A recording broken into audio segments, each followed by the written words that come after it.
काल छावा सिनेमा पाहताना काही दृश्य बघूशी वाटत नव्हती।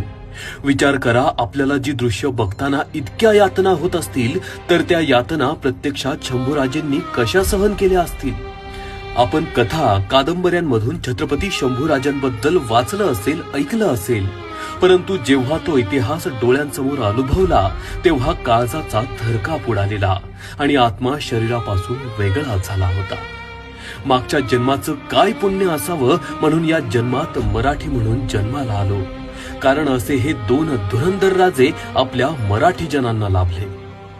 धन्य ते शिवराय, धन्य ते शंभूराजे।